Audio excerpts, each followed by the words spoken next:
다음에 이제 독립전압원이 있을 때예요. 전류원이 있을 때는 그냥 뭐 독립전류원이든 종속전류원이든 취급을 동일하게 했습니다.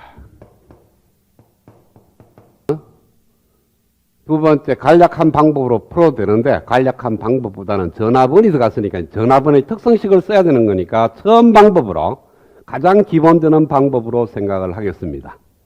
그래서 여기에 요 소자, 첫 번째 소자에 걸리는 전압을 V1, 여기에 흐르는 전류를 I1, 여기에 걸리는 전압을 V2, 흐르는 전류를 I2, 여기는 V3, I3, 여기가 V4, I4, V5, I5, V6, I6.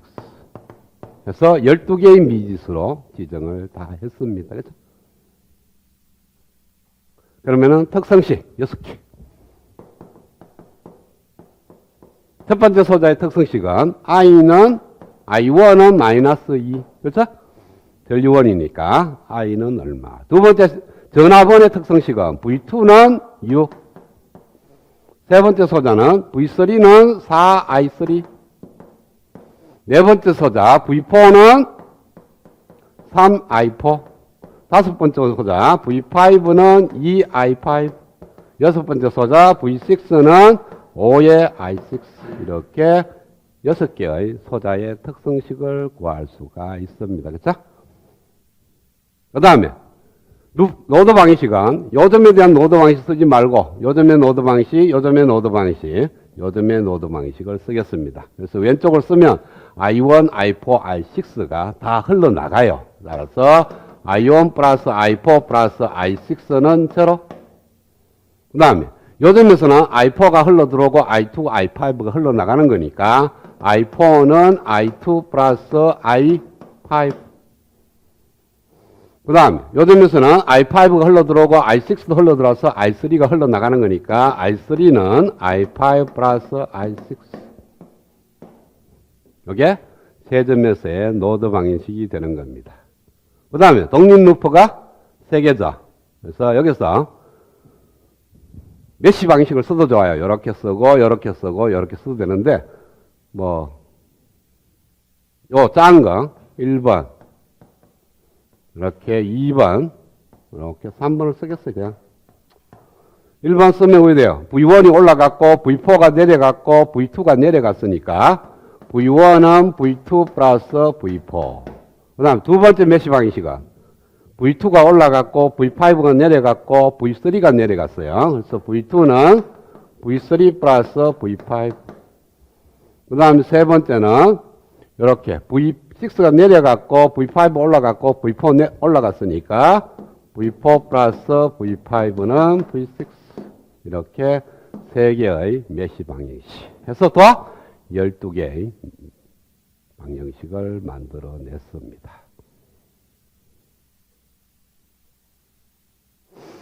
자, 여기서 이 세 개를 써서 먼저, 얘 세 개를 써서 미지수 세 개를 제거를 합니다. 그쵸? 그래서 어떻게 정하느냐 하면은 V1하고 V2, V6, V1, V2, V3를 얘하고 V3를 미지수로 정한다. 자, 이 동글베이를 남는 미지수로 잡고 나머지 원으로 표현 안 되는 거는 바꿔치기 하자는 거죠.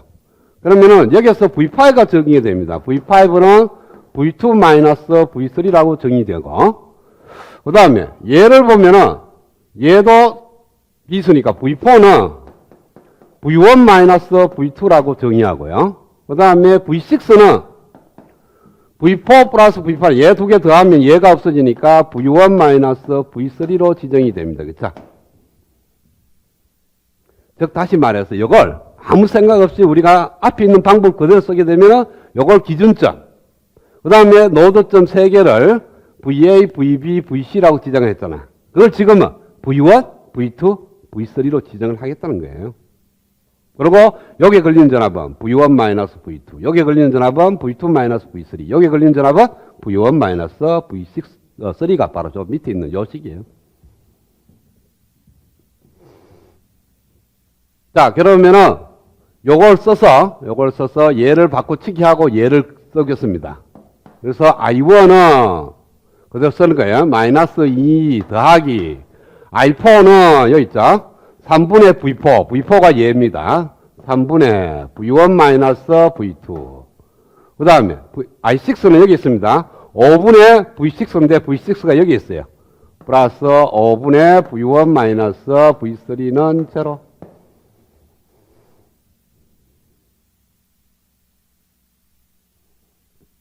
이 말은 자 여기를 기준점으로 정하고 여기에 걸리는 전압이 V1이라는 뜻은요. 이 점에 비해서 이 점이 V1만큼 높거든요.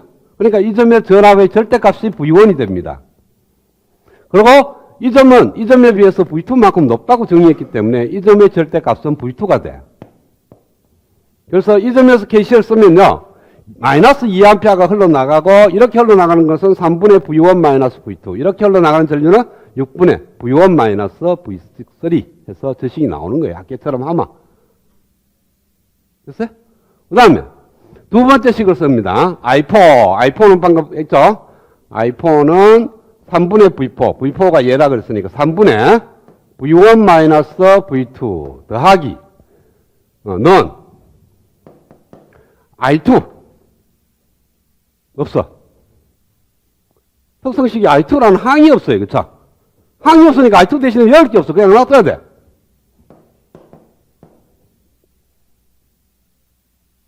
보통은 여기에 있는 이 전류가 이 특성식을 갖고 다 바꿔치기를 해야 되는데 이게 전압원이기 때문에 I2가 안 들어가는 거예요.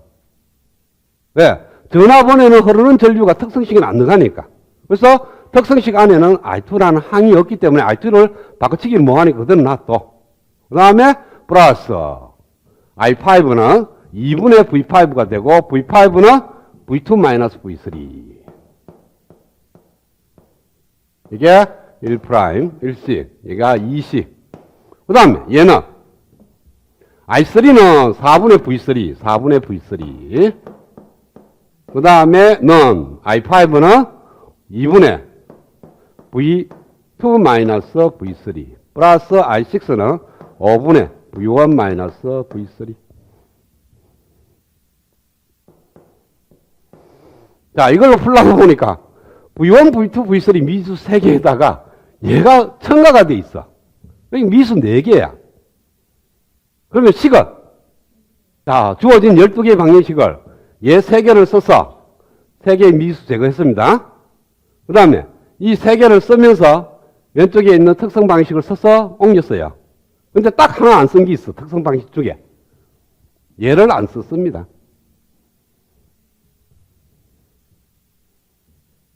그래서 V2가 6이라는 것이 나와요. 답입을 상기가 나온다는 거죠.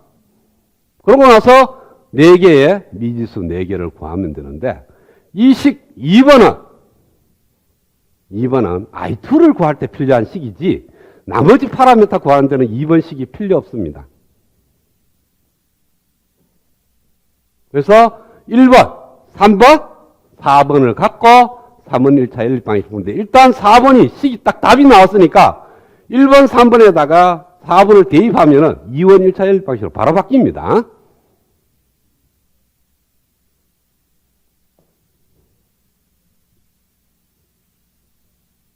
자, 그래서 여기다가 1번에다가 잡아요. 마이너스 2 더하기 3분의 V1 마이너스 6 플러스 5분의 V1 마이너스 V3는 제로.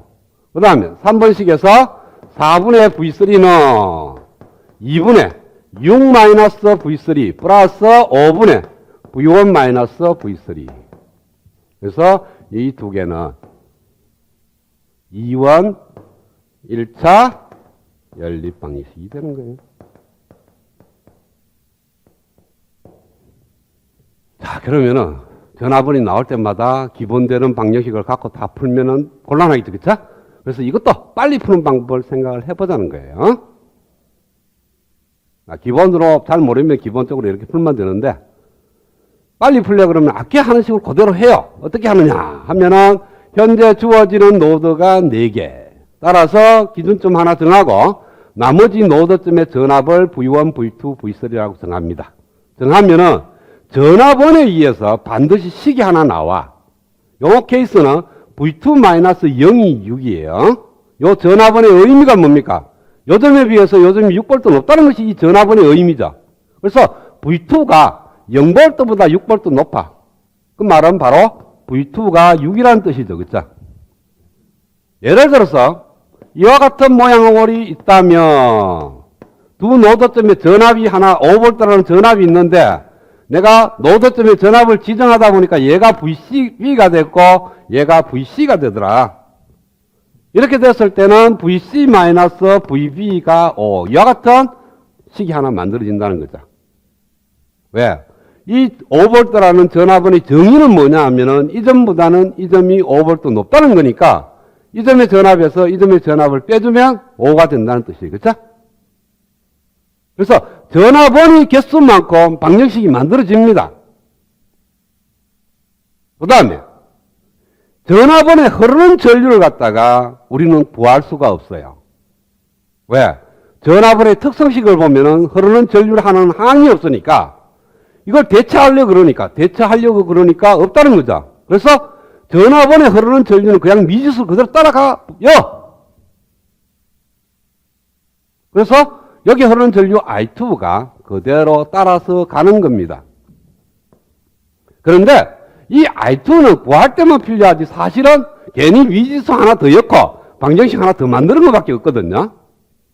그렇죠?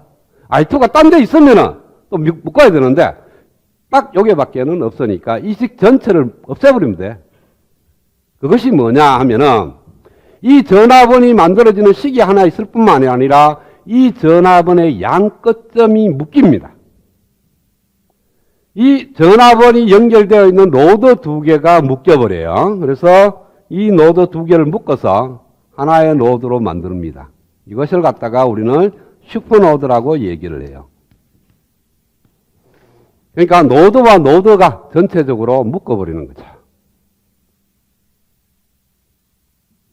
자, 묶었을 때의 의미가 뭐냐 하면요. 우리가 이렇게 전류가 흘러들어오면은 흘러들어오는 전류가 이렇게 흘러나간다고 생각을 했습니다.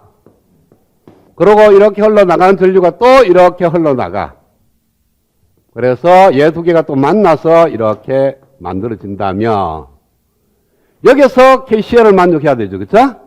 그 다음에 이 점에서도 KCL을 만족을 해야 되고 이 점에서도 KCL을 만족을 해야 돼요. 그런데 이게 두 노드를 갖다가 내가 묶는 큰 폐곡선을 하나 그리겠습니다. 이렇게 폐곡선을 그려놓고 이 폐곡선에 대해서 노드 방정식을 즉 KCL을 쓰겠다는 거예요. 자, 한 점에 대해서는 흘러들어오고 흘러나가는 게 확실히 되는데 이 폐곡선을 그리면은 폐곡선 바깥에서 폐곡선 안쪽으로 흐르는 전류나 폐곡선 안에서 폐곡선 바깥쪽으로 흐르는 전류의 크기와 같다. 왜? 그 폐곡선 안에 흘러들어오면 반드시 흘러나가야 됩니다. 안 그러면 그 안에 모여 있어야 되는 거니까, 사지가. 그럴 수는 없다는 거예요. 그래서 하나의 폐곡선에도 흘러들어오는 전류하고 흘러나가는 전류의 합은 같게 되는 겁니다. 그러니까 한 점에서도 키로프 전류 법칙이 성립하면 하나의 폐곡선을 그려도 그 폐곡선에 대한 키로프 전류 법칙도 성립하니까 얘 2개를 이렇게 묶어버리면은 전압원에 흐르는 전류는 KCL에 안 들어갑니다. 왜? 이 전압원에 흐르는 전류는 안에 있어, 둘 다. 폐곡선 안쪽에 있다고. 안쪽에 있는 거니까 안쪽에서 나가는 쪽에 문제가 되는 거지, 안에만 있는 거는 의미가 없다는 거죠. 그래서 이렇게 묶어버리면은 이 전압원에 흐르는 전류는 방정식에서 안 나옵니다. 지금은 공교롭게도 기준점하고 이 점하고 묶였기 때문에 이 점하고 기준점하고 성질이 같아져요. 묶였으니까. 그래서 이 노드가 기준점이 갖고 있는 성질을 그대로 가져갑니다. 가져가기 때문에 기준점에서는 노드 방식을 안 써. 따라서 이 점에서도 노드 방식을 안 쓰면 돼. 그래서 두 번째 식이 사라지는 거예요. 그냥. 자, 그러면은 이와 같이 전압원이 하나 들어가 있을 때의 노드 방정, 노드 해석법을 어떻게 하느냐 하면은 각 점의 전압을 지정을 하고 지정을 하고, 그 다음에 이 전압의 양끝점을 묶고 나누면은 노드가 3개가 됩니다. 그쵸? 그 3개에 대해서 기준 노드 빼고 나머지 2 노드에 대해서 노드 방식 구하고, 그럼 미수 한 개가 아직 남아있죠? 그거는 이 전압원에 의해서 방정식이 하나 만들어지니까 3번 1차 연립 방식으로 만들어지는 거예요. 그런데 이 전압으로 만들어지는 방정식은 굉장히 심플합니다. 다른 거에 비해서. 그래서 얘는 한 개의 방정식보다는 0.5개 또는 한 0.2개 정도의 역할을 해준다. 그러니까 전압원이 많고 전압원이 2개 있는데 3번 1차 연립 방식이 된다. 그럼 굉장히 쉽게 풀립니다. 답을 딱 아니까. 그런데 전압원이 없고 3번 1차 연립 방식 풀려고 그러면은 계산량이 많은데 전압원이 한 개 있고 3번 1차 연립 방식 풀면 오히려 계산이 간편해진다. 그래서 전압원이 많으면 많을수록 계산량은 줄어든다. 그건 나중에 뭐를 비교하냐면은 노드 해석법하고 루프 해석법을 따져야 되는데 노드 해석법은 방식 3개가 나오고 루프 해석법을 보니까 방식 2개가 나온다. 그러면은 로드 해석법 풀면 안 돼. 루프 해석법 풀어야 되지. 방정식 수가 하나 줄면은요 계산량이 반 이상으로 줄어. 금방도 해봤지만은 2원 1차는 금방 되고요.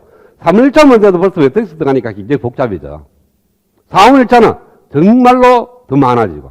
그러니까 2원 1차보다도 2배가 3원 1차가 아니고 2원 1차 계산량이 한 4배가 3원 1차. 그거에 다시 4배가 4원 1차. 그거에 또 4배가 5원 1차. 이런 식으로 급성장하는 거니까 변수를 줄이면 줄일수록 계산량은 줄고 계산량이 줄은 자체가 시간도 문제지만 계산 실수가 없습니다. 계산량이 적으면 계산을 실수하지도 않아요.